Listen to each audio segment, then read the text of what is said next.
ఎవరికి ఎవరు ఈ లోకములో ఎంతవరకు మనకి వచ్చును? ఎవరికి ఎవరు సొంతము, ఎవరికి ఎవరు శాశ్వతము? ప్రణాళిక పరిమళించాలని నా ప్రార్థన జ్ఞాపన నిత్య మహిమలో నిలవాలని అక్షరాన్ని కల్వరి త్యాగం అంకిత భావం కలుగ చేసును. ఆశల వాకిలి తెరచినావు, అనురాగ వర్షం కురిపించినావు. అక్షరాన్ని కల్వరి త్యాగం అంకిత భావం కలుగ చేసును. దేవుడు గడిచిన వారమంతా దేవుడు కాచి కాపాడి నేను స్థుతిస్తాను. దేవుడికి కృతజ్ఞతాస్తుతులు చెల్లించేవాడిగా నేను నిత్యము ఉండాలని దేవుడికి ప్రార్థన చేస్తాను.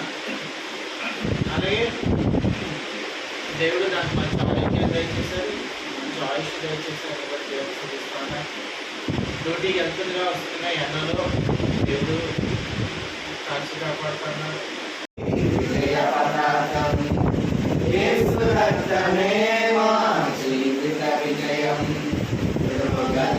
వ్యసనములను తీసివేయును, రోగ దుఃఖ వ్యసనములను తీసివేయును.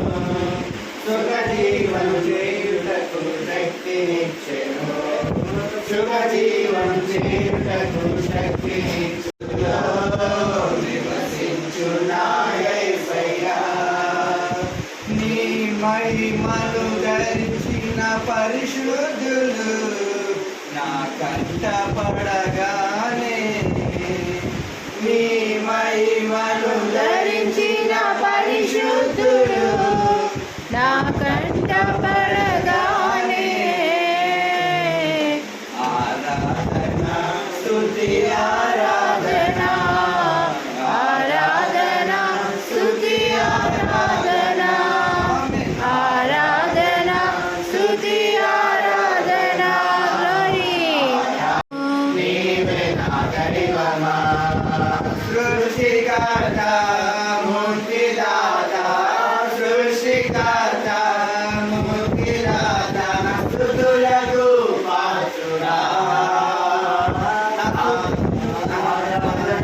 నీకే ఆమేన్, ఆరాధన నీకే.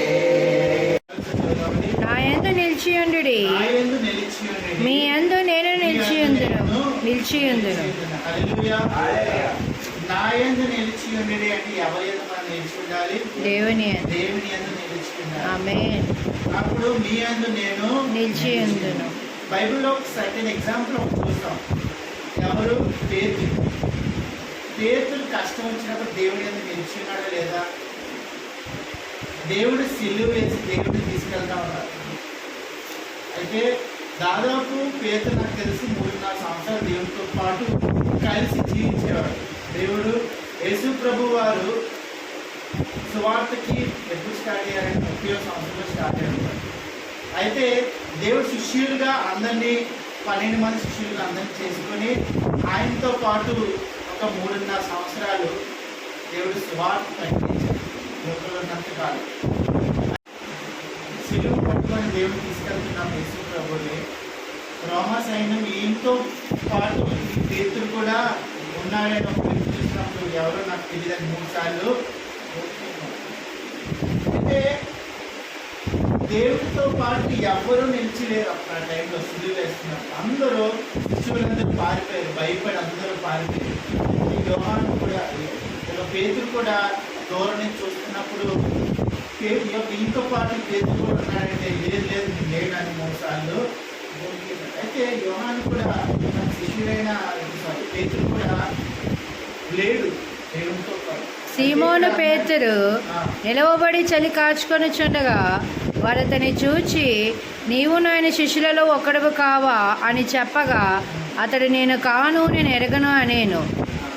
పేతురు ఎవని చెవి తెగ నరికేనో వారి బంధువును ప్రధాన యాజకుని దాసుల్లో ఒకను నీవు తోటలో అతడితో కూడా ఉన్నట్లుగా నేను చూడలేదా అని చెప్పినందుకు పేతురు నేను ఎరగనని మరొకసారి చెప్పాను. వెంటనే కోడి కూసాను. అయితే